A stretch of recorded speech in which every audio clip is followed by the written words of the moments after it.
ফল পাচ্ছে, ফল।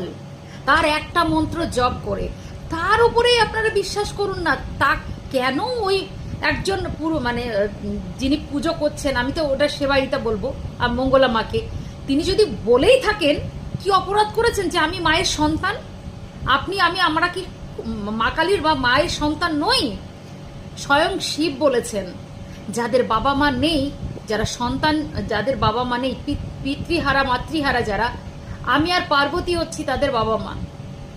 লজ্জা করে না? কিছু পড়েন না, জানেন না, মূর্খের জায়গায় বাস করেন আপনারা।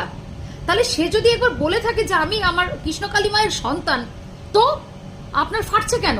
আপনি সেই জায়গাটা করে দেখান। আপনি সেই জোর গলায় বলুন তো যে আমি আমার ঈশ্বরের সন্তান।